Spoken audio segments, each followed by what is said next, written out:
Y esta noche voy a leer el texto, después voy a dar la introducción, oraremos y entramos en el mensaje.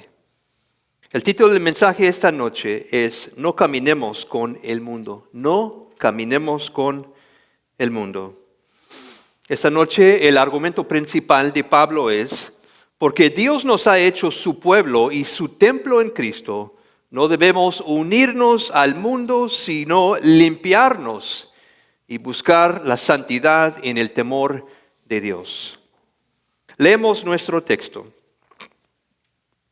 2 Corintios 6, 14 hasta capítulo 7, versículo 1. No estén unidos en yugo desigual con los incrédulos, pues ¿qué asociación tiene la justicia y la iniquidad? ¿O qué comunión la luz con las tinieblas? ¿O qué armonía tiene Cristo con Belial? ¿O qué tiene en común un creyente con un incrédulo? ¿O qué acuerdo tiene el templo de Dios con los ídolos? Porque nosotros somos el templo de Dios vivo, como Dios dijo: habitaré en ellos y andaré entre ellos y seré su Dios y ellos serán mi pueblo. Por tanto, salgan de en medio de ellos, apártense, dice el Señor, y no toquen lo inmundo, y yo los recibiré. Yo seré un padre para ustedes, y ustedes serán para mí mis hijos e hijas, dice el Señor Todopoderoso. Por tanto, amados, teniendo estas promesas, limpiémonos de toda inmundicia de la carne y del espíritu, perfeccionando la santidad en el temor de Dios. Esta noche vamos a estudiar un pasaje que nos examina profundamente. El título es No caminemos con el mundo. Antes de entrar en el texto de esta semana, quiero conectarlo con lo que escuchamos la semana pasada. Alberto dijo algo muy importante. Dijo que Pablo defendía su apostolado porque había almas de por medio y por la gloria de Dios. Eso es importante para la enseñanza de esta semana, porque Pablo no está cambiando de tema. Pablo todavía está peleando por sus almas, todavía está rogando por sus corazones, todavía está parado entre los corintios y las voces que los estaban alejando de Cristo. La semana pasada vimos que Pablo no se defendía porque su orgullo estaba herido, se defendía porque había almas en peligro. Pablo era el ofendido, pero aún así abrió su corazón a los corintios y buscó reconciliación. Así como Dios, siendo él ofendido, buscó a los pecadores en Cristo. La preocupación de Pablo era que los corazones de los corintios se estaban cerrando al mensaje apostólico y se estaban abriendo a voces falsas. Entonces ahora en 2 Corintios 6, 14 a 7:1, Pablo va más profundo. Si tu corazón permanece en Cristo, no lo unas al mundo que te jala lejos de Cristo. Este pasaje no trata solamente de amistades. Las amistades son parte de la aplicación, pero la pregunta más profunda es esta: ¿quién tiene autoridad sobre su alma? ¿Es Cristo hablando por medio de su palabra o es el mundo hablando por medio de sus voces? Pablo no solo está diciendo ten cuidado con tus amistades, está diciendo no entregues tu corazón a nada que te aleje de Cristo.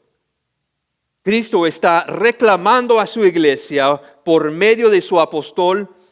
La autoridad de Pablo no aplasta a la iglesia, la limpia, la llama a salir de la esclavitud del mundo y a volver bajo el señorío de Cristo. Antes y después de nuestro pasaje esta noche, Pablo habla del corazón. Él les dice que su corazón está abierto a ellos y luego les pide: acéptenos en su corazón. Así que este pasaje no está desconectado. Pablo está peleando por sus almas. Más adelante Pablo dice en 2 de Corintios 11, versículos 2 y 3, porque celoso estoy de ustedes con celo de Dios, pues los desposé a un esposo para presentarlos como virgen para Cristo, pero temo que, así como la serpiente con su astucia engañó a Eva, las mentes de ustedes sean desviadas de la sencillez y pureza de la devoción a Cristo. Pablo tiene un celo santo. Él teme que sus mentes sean desviadas de la sencillez y pureza de la devoción de Cristo. Eso es lo que está en juego esta noche. No solamente el contacto social, no solamente si conoces a incrédulos. La pregunta es si tu corazón está siendo alejado de Cristo. Cuando decimos el mundo, y hablo del título, no caminemos con el mundo. Cuando decimos el mundo, no queremos decir que debemos rechazar a las personas incrédulas, como si no tuvieran valor. Dios nos llama a amar el prójimo, a predicar el evangelio a los pecadores. Más bien, el mundo se refiere a todo sistema de pensamiento, deseo, amistad, influencia y rebeldía que nos aleja de Cristo y nos une a lo que Dios llama tinieblas, iniquidad e idolatría. Por eso Juan nos manda no amar el mundo, porque sus deseos pasan, pero el que hace la voluntad de Dios permanece para siempre. Entonces, pregúntate, ¿estoy siendo jalado hacia Cristo o lejos de Cristo? ¿Estoy caminando con Cristo o caminando con el mundo? ¿Estoy bajo el señorío de Cristo o bajo voces que hacen que Cristo se vea pequeño, que el pecado se vea normal, que la santidad se vea extraña y que la obediencia se vea innecesaria? Esta noche veremos 4 cosas. Nuestro bosquejo, número 1, Cristo te manda, no te unas al mundo. Número 2, Cristo te separa, no eres igual al mundo. 3, Cristo habita en ti, eres templo del Dios vivo. Y 4, Cristo te limpia, no camina en santidad delante de Dios. Oremos. Gracias, Señor. Tu palabra dice que el hombre no vive solo por el pan, sino por toda palabra que sale de la boca de Dios. Tenemos una gran necesidad, Señor, de escuchar de ti, de ser alimentado por tus palabras que nos da vida espiritual y nos ayuda a obedecer lo que nos está diciendo esta noche. Así es que, Señor, obra en nuestra vida. Haznos más obediente. Obra esta noche. En el nombre de Cristo oramos. Amén. Cristo te manda, no te unas al mundo. Pablo comienza con un mandato. Antes de dar las razones, antes de dar las 5 preguntas, antes de hablar del templo, él da el mandato. Segundo de Corintios 6, el primer parte del versículo 14 dice, no estén unidos en yugo desigual con los incrédulos. La imagen es sencilla. Un yugo era una pieza de madera que se ponía sobre 2 animales para que jalaran juntos. Bajo el mismo yugo tenían que caminar juntos, jalar juntos y moverse en la misma dirección. Pero ¿qué pasa si un animal jala hacia un lado y el otro jala hacia otro lado?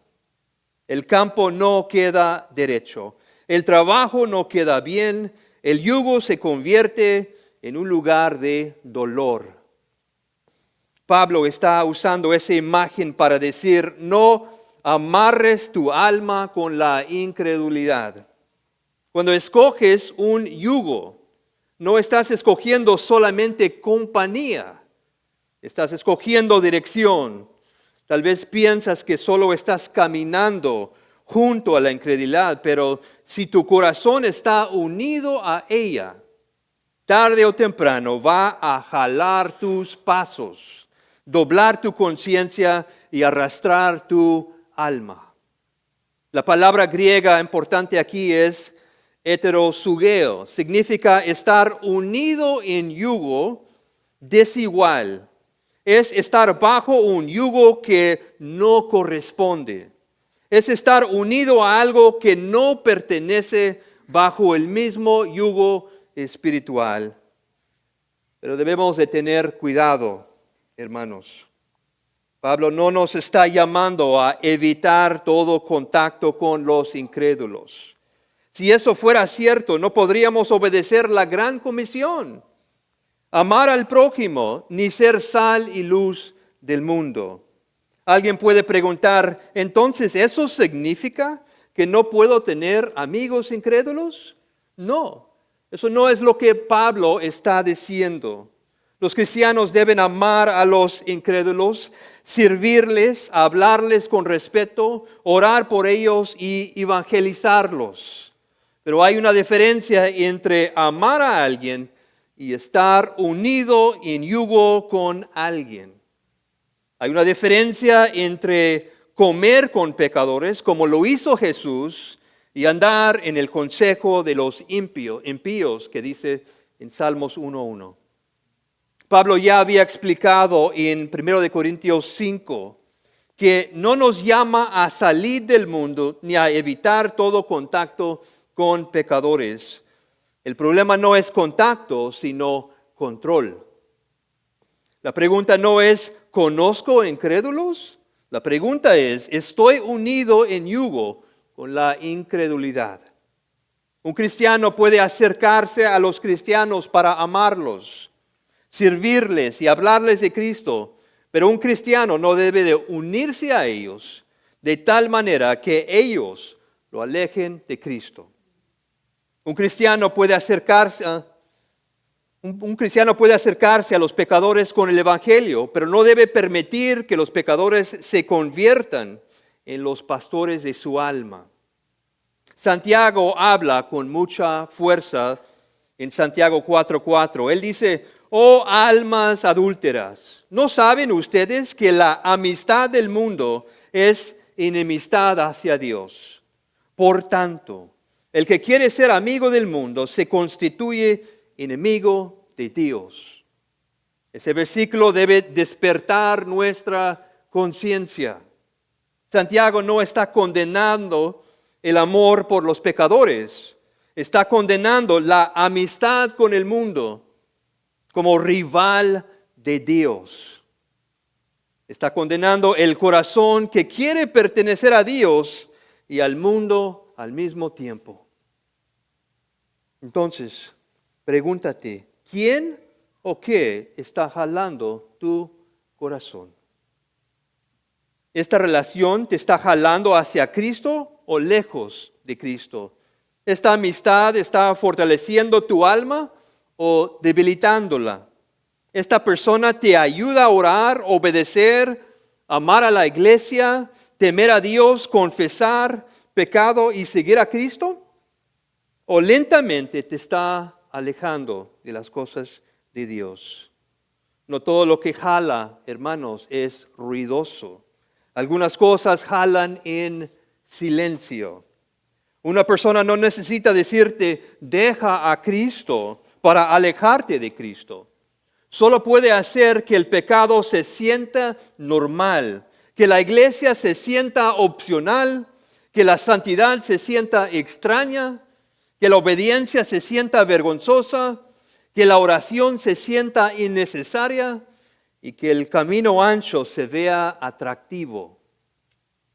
Por eso Jesús dice en Mateo 7, versículos 13 y 14, entren por la puerta estrecha, porque ancha es la puerta y amplia es la senda que lleva a la perdición, y son muchos que entran por ella.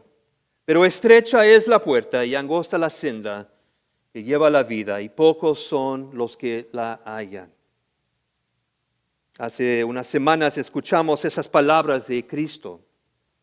Hay un camino estrecho que lleva a la vida y hay un camino ancho que lleva a la perdición. Ahora imagina esto. Un hombre camina por el camino estrecho. El camino es difícil. No está lleno de gente. No tiene el aplauso del mundo, pero lleva a la vida. Luego ese hombre se amarra una cuerda a la cintura. El otro extremo está amarrado personas que corren por el camino ancho. Ellos se ríen, están cómodos, no cuidan sus almas, no buscan a Cristo, no caminan en arrepentimiento. ¿Qué va a pasar? O se corta la cuerda o ese hombre será arrastrado. No amarres tu alma a los que corren lejos de Cristo. No unas tu corazón a lo que no ama a tu Salvador. No pongas tu cuello bajo un yugo que te jala lejos del camino estrecho. Pablo también les advirtió en 1 Corintios 15, 33. No se dejen engañar. Las malas compañías corrompen las buenas costumbres. Pablo empieza diciendo, no se dejen engañar. Porque muchas personas dicen, yo puedo controlarlo. Puedo estar cerca del pecado y no me va a afectar. Puedo escuchar esas voces y no me van a formar. Pablo dice, no se dejen engañar. La corrupción no siempre pasa en un día, pasa poco a poco. Una conversación a la vez, una confesión a la vez, una risa hacia el pecado a la vez. Primero la conciencia se inquieta, luego se calla. Luego se ignora, luego el pecado que antes te molestaba empieza a sentirse normal. Alguien puede preguntar, pero ¿cómo sé si estoy unido en yugo desigual? Pregunta eso. ¿Esta persona me ayuda a caminar con Cristo o me jala lejos de Cristo? Esta relación fortalece mi oración, mi santidad, mi comunión con la iglesia, mi obediencia y mi amor por Cristo.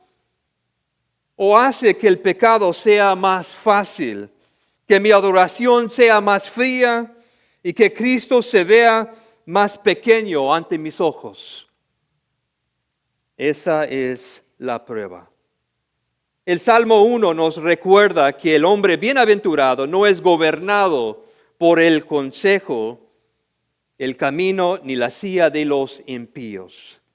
Salmo 1:1 dice, cuán bienaventurado es el hombre que no anda en el consejo de los impíos, ni se detiene en el camino de los pecadores, ni se sienta a la silla de los escarnecedores.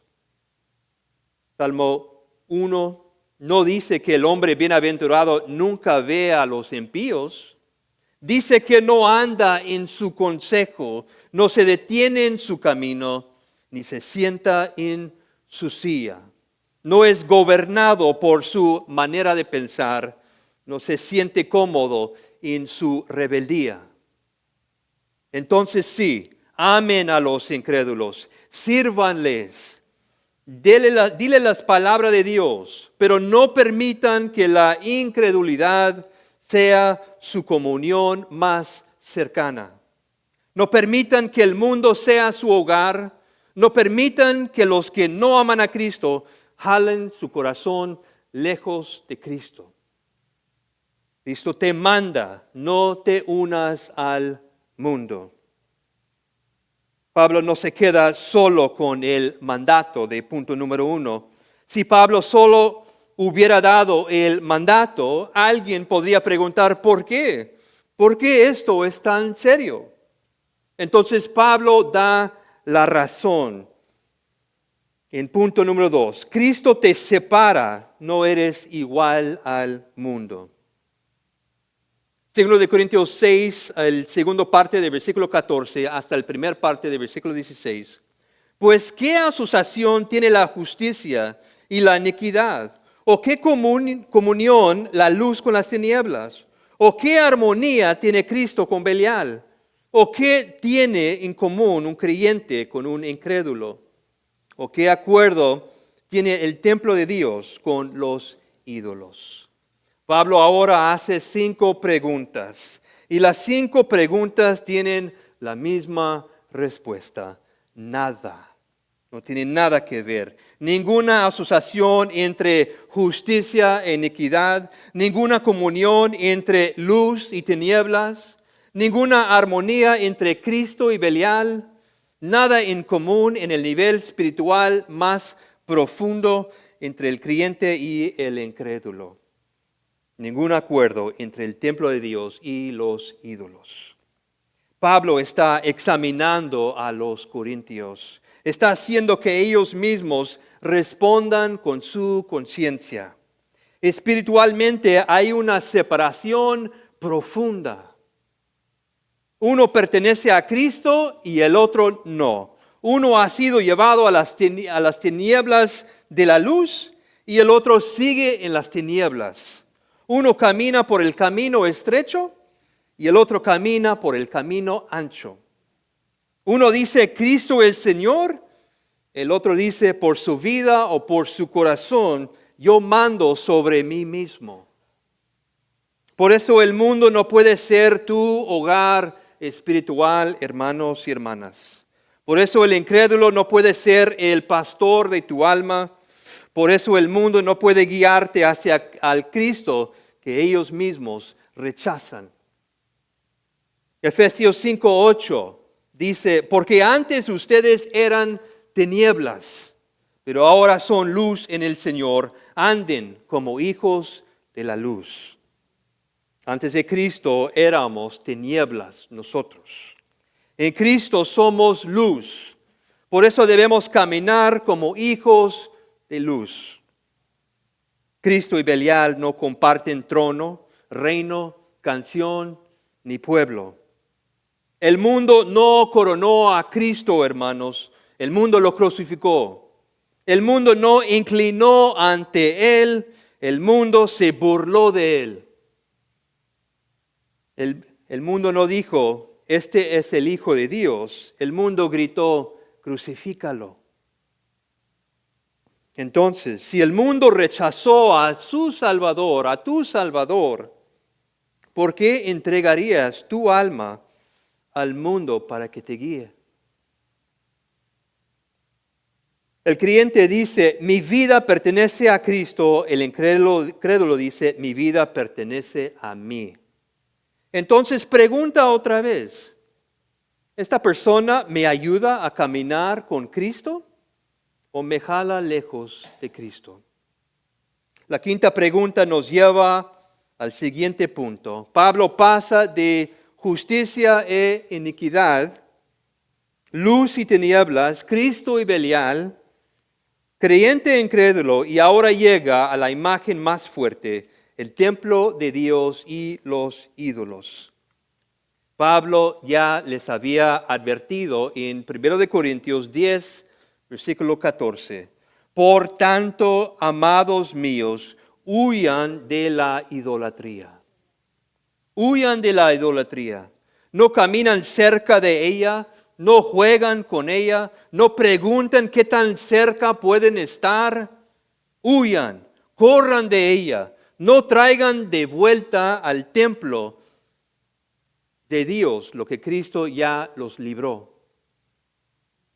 Si el templo pertenece a Dios, los ídolos no pertenecen ahí. Si tú perteneces a Cristo, los ídolos no pertenecen en ti. Si la iglesia pertenece a Dios, la iglesia no debe de ser formado por el mundo. Cristo te separa, no eres igual al mundo. Punto número 3. Cristo habita en ti, eres templo del Dios vivo. Y ahora Pablo nos dice por qué esto es tan serio. El problema no es solamente que tú eres diferente al mundo. El problema es que Dios habita en medio de su pueblo y por eso no caminemos con el mundo. Por eso dice en versículo 16, el segundo parte, porque nosotros somos templo del Dios vivo, como Dios dijo. Somos el templo de Dios vivo. Esa es una de las cosas más grandes que se pueden decir de la iglesia, hermanos. Dios no solo visita a su pueblo desde lejos, Dios habita entre su pueblo. Dios camina entre su pueblo. Dios reclama a su pueblo. Dios recibe a su pueblo. Dios es padre de su pueblo. La iglesia no es un club social, hermanos.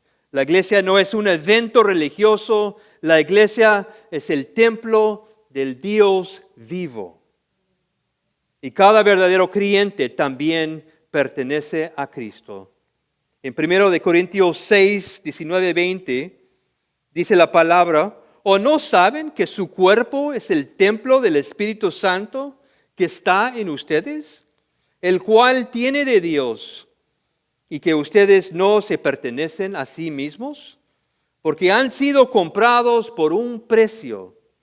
Por tanto, glorifican a Dios en su cuerpo. Pablo dice, ustedes no se pertenecen a sí mismos. Fueron comprados por un precio. Esa es una de las verdades más difíciles para el corazón moderno. El mundo dice, mi cuerpo, mi vida, mi decisión, mi verdad, mi camino. Y Cristo dice, tú no te perteneces a ti mismo. Fuiste comprado por un precio. El cristiano no dice, yo soy mi propio dueño. El cristiano dice, Cristo me compró. Él compró mi cuerpo, mi alma, mi mente, mi tiempo, mis afectos, mi futuro. Me compró con su sangre. Ya sea que Pablo hable del creyente como templo del Espíritu Santo o de la iglesia reunida como templo del Dios vivo, la verdad es la misma. El templo de Dios no puede ser terreno común para los ídolos. Ahora imagina esto. Imagina entrar en la casa de Dios y ver ídolos siendo arrastrados al lugar santo. Una persona trae una estatua, otro trae amuleto, otro trae una imagen, otro trae algún objeto de adoración falsa y empiezan a ponerlos donde solo Dios debe ser adorado. Diríamos, no, esto no puede ser. El Dios vivo no comparte su templo con ídolos. Pero Pablo no está hablando solamente de un edificio, hermanos. Él dice, somos el templo de Dios vivo. Somos el templo del Dios vivo. Entonces ahora la pregunta se vuelve personal. ¿Qué ídolo he permitido en el templo de Dios? ¿Qué pecado he metido al lugar donde Dios dice, yo habitaré?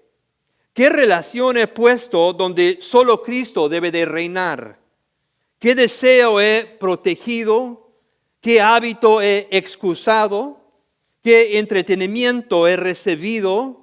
¿Qué compromiso secreto he tratado como si fuera poca cosa? El templo del Dios vivo no debe convertirse en bodega de ídolos. Ahora Pablo sostiene esto con las promesas de Dios. Estas promesas vienen de la esperanza del pacto en el Antiguo Testamento. En Levítico 26, 11 y 12 dice, además haré mi morada en medio de ustedes y mi alma no los aborrecerá. Andaré entre ustedes y seré su Dios y ustedes serán mi pueblo. Dios prometió habitar en medio de su pueblo, caminar entre ellos, ser su Dios y hacerlos su pueblo. Ahora escuchen cómo Pablo usa esa promesa en 2 de Corintios 6 y el tercer parte hasta el versículo 18. Habitaré en ellos y andaré entre ellos y seré su Dios y ellos serán mi pueblo.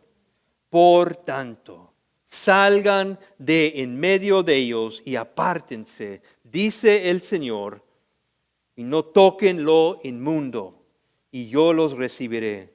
Yo seré un padre para ustedes, y ustedes serán padre para mis hijos e hijas, dice el Señor Todopoderoso. Dios promete habitar con su pueblo, recibirlos, ser padre para ellos y llamarlos sus hijos e hijas. Esto no es religión fría, hermanos. Esto es amor de pacto. Por eso la predicación reformada nunca debe convertir la santidad en una manera de ganar el amor de Cristo.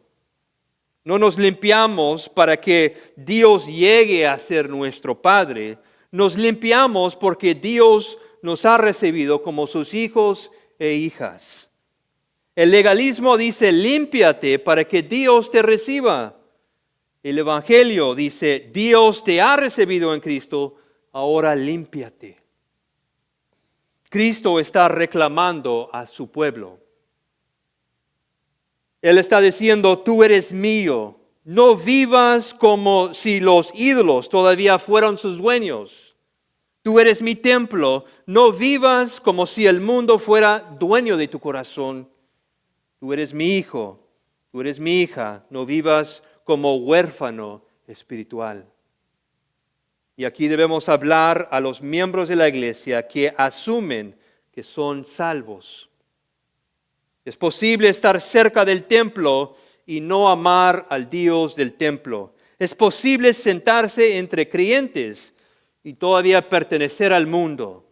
Es posible escuchar sermones, cantar himnos, cargar una Biblia, conocer palabras cristianas y aún así estar unido en yugo con las tinieblas. Así que no preguntes solamente, ¿asisto a la iglesia? Pregunta, ¿Dios habita en mí?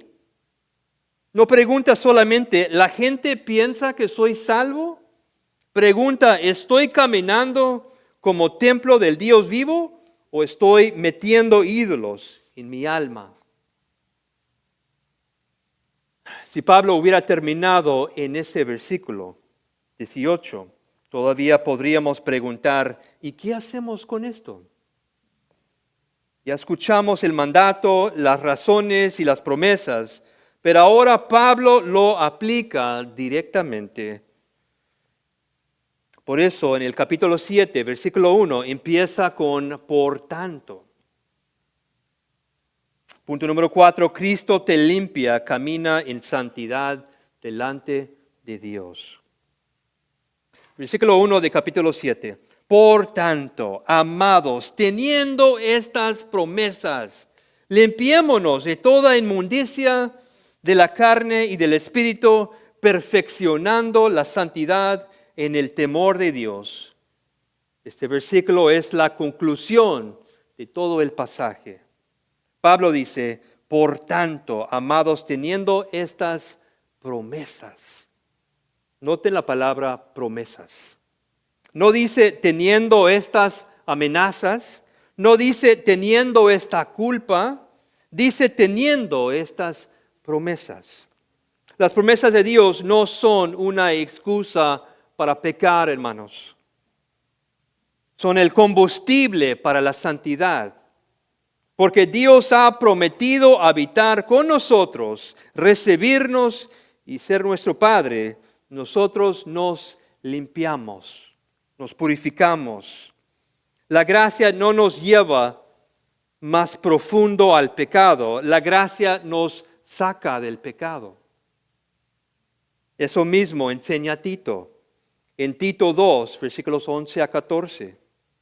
Porque la gracia de Dios ha manifestado trayendo salvación a todos los hombres, enseñándonos que negando la impiedad y los deseos mundanos, vivamos en este mundo sobria, justa y piadosamente, aguardando la esperanza bienaventurada y la manifestación de la gloria de nuestro gran Dios y Salvador Cristo Jesús. Él se dio por nosotros para redimirnos de toda iniquidad y purificar para sí un pueblo para posesión suya, celoso de buenas obras. La gracia nos enseña a decir no a la impiedad y a los deseos mundanos. La gracia entrena el corazón. La gracia purifica un pueblo para Cristo. La gracia no hace paz con el pecado. La gracia hace guerra contra el pecado. La palabra importante en nuestro último versículo es limpiémonos. Pablo dice, limpiémonos. Solo Dios puede lavar el corazón. Solo Dios puede dar nuevo nacimiento. Solo la sangre de Cristo puede limpiar el pecado. Solo el Espíritu Santo puede dar vida a los muertos. Pero eso no significa que el cristiano se sienta sin hacer nada. El cristiano pelea, el cristiano se arrepiente, el cristiano confiesa, el cristiano corta el pecado, el cristiano huye de la tentación, el cristiano camina en el Espíritu. Un puritano, John Owen, dijo eso. Estén matando el pecado o el pecado los estará matando a ustedes. Eso es lo que Pablo está presionando aquí. No estudies el pecado, no alimentes el pecado, no protejas el pecado, no le das al pecado un pequeño espacio en el templo de Dios. Tráelo a Cristo, confiésalo, mátalo. Como enseña Filipenses 2, Dios obra en nosotros. Por eso nosotros obramos. Su gracia no produce pasividad, sino obediencia. Pablo dice, limpiémonos de toda inmundicia de la carne y del espíritu. Cuerpo y espíritu, por fuera y por dentro. Acciones y pensamientos, manos y corazón, boca y motivos, ojos y deseos, pecados visibles y pecados secretos. Limpiémonos de toda inmundicia. Pero algunas personas solo quieren religión por fuera, hermanos. Quieren que otros los vean limpios, pero no les importa si el corazón está sucio. Otros dicen, Dios conoce mi corazón, pero usan eso como excusa mientras su vida sigue en desobediencia. Pablo no nos deja donde escondernos. Límpiate de toda inmundicia. Y luego dice, perfeccionando la santidad en el temor de Dios. Eso no significa que llegamos a ser sin pecado en esta vida, hermanos. Significa que seguimos adelante, crecemos, buscamos la santidad, no hacemos paz con el pecado que todavía queda. El verdadero cristiano odia el pecado que todavía queda en él. Lo llora, lo pelea, lo lleva a Cristo. Dice, Señor, examíname, Señor, lávame, Señor, cámbiame. Señor, no permitas que yo ame lo que crucificó a mi Salvador. Y Pablo dice que hacemos esto en el temor de Dios. El temor de Dios no es el miedo de un esclavo huyendo de un amo cruel. Es el santo temblor de un hijo que ama a su padre y no quiere entristecerlo. Es reverencia, asombro, seriedad delante de Dios. Es saber que Dios no puede ser burlado, que el pecado no es poca cosa, que Cristo es precioso, que el alma es eterna y que la santidad importa. Entonces te pregunto, ¿qué necesita ser limpiado en tu vida? No en la vida de tu vecino, no en la vida de tu esposo o tu esposa, no en la vida de tus hijos, en tu vida. ¿Qué relación necesita límites? ¿Qué amistad necesita distancia? ¿Qué hábito debe ser cortado? ¿Qué conversación debe de terminar? ¿Qué entretenimiento debe ser quitado? ¿Qué ídolo debe ser echado fuera del templo? Eso no significa que debes cortar toda relación con incrédulos, hermanos. Ama, honra, sirve, ora y evangeliza. Pero no permitas que ninguna amistad, familiar, relación o influencia tome el lugar de Cristo. Debilita tu conciencia o te aparte de la iglesia o te jale de regreso al camino ancho. Cristo está reclamando su iglesia. Está reclamando sus corazones de voces falsas, sus vidas de yugos mundanos, su templo de ídolos y sus hijos e hijas de la inmundicia. Y lo hace por medio de su palabra, por medio de su apóstol, por su espíritu y para su gloria. Entonces ahora el pasaje viene a nosotros personalmente. No podemos salir diciendo eso era para Corinto. No debemos preguntar, ¿y qué de mí? Concluyemos. La carga de Pablo no es pequeña. Él temía que las mentes de los corintios fueran desviadas de la devoción sincera y pura a Cristo. Y esa misma preocupación llega a nosotros esta noche. Que nuestros corazones también puedan ser desviados de Cristo. Eso es lo que está en juego esta noche.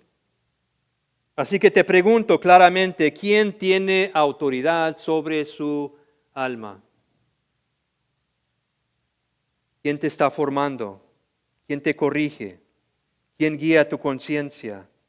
¿Quién jala tu corazón? ¿Quién tiene tu lealtad? ¿Es Cristo hablando por medio de su palabra? ¿O es el mundo hablando por medio de sus voces? Esto no trata solamente de si conoces incrédulos, si tienes amigos en el trabajo o si tienes familia incrédula. Eso trata de tu corazón. Algunos pueden asumir que son salvos porque están en la iglesia. ¿Pero estás caminando con Cristo? Algunos pueden asumir que están en el camino estrecho porque conocen palabras cristianas, pero todavía estás amarrado a los que corren por el camino ancho. No te engañes. Una persona puede sentarse entre el pueblo de Dios y todavía estar unida en yugo con el mundo. Una persona puede cantar de Cristo y todavía amar las tinieblas. Una persona puede escuchar la palabra de Dios y todavía esconder ídolos en su templo. Thomas Watson, puritano, dijo: hasta que el pecado sea amargo, Cristo no será dulce. Watson está diciendo que mientras que el pecado todavía no sepa dulce, Cristo no será tan precioso para nosotros como debe de ser. Cuando el corazón empieza a ver el pecado como amargo, venenoso y mortal, entonces Cristo se vuelve dulce, hermoso, necesario y precioso. Así que examínate delante de Dios. No con desesperación, sino con seriedad. No como alguien que cree que puede salvarse a sí mismo, sino como alguien que sabe que no debe jugar con Cristo. Si no estás en Cristo, ven a Él. Cristo recibe pecadores. Cristo salva al mundo. Cristo lava al culpable. Cristo rompe el yugo del pecado. Cristo saca a su pueblo de las tinieblas y lo lleva a la luz. No tratas de limpiarte primero para luego venir a Cristo. Ven a Cristo para ser limpiado. Pero si estás en Cristo, entonces escucha el mandato de Cristo por medio de su apóstol. No te unas al mundo. No vivas como si todavía pertenecieras a las tinieblas. No metas ídolos en el templo de Dios. No hagas paz con el pecado que crucificó a tu Salvador. Límpiate de toda inmundicia de la carne y del espíritu. Busca la santidad en el temor de Dios. Y recuerda, esto no es porque Dios quiera recibirte, esto es porque en Cristo Él ya te recibió. Él dice, habitaré entre ellos. Él dice, seré su Dios. Él dice, ellos serán mi pueblo. Él dice, yo los recibiré. Él dice, yo seré un padre para ustedes. Él dice, ustedes serán mis hijos e hijas. Por tanto, no caminas con el mundo que crucificó a tu Salvador. Camina con Cristo, quien compró tu alma, lavó tu pecado, te hizo su templo y te llama a ser santo en el temor de Dios. Oremos. Señor, a veces la vida se ve tan difícil. Hay tentación por todos lados que vayamos en el mundo y es fácil de ser desviado. Pero Señor, reconocemos nuestra debilidad y sabemos que no lo podemos hacer con nuestras propias fuerzas. Pablo dijo que en su debilidad Él fue fuerte porque estaba en las fuerzas del Señor. Y pidamos, Señor, que nos ayudes en el camino. Sigue orando por nosotros. Sigue luchando por nosotros en este camino, Señor, hasta el día de Cristo. Envía a gente que nos lleva más cerca de Cristo y aleja a las personas de nuestra vida que no tienen deseos buenos para nosotros. Ayúdanos, Señor, clamamos en el nombre de Cristo. Amén.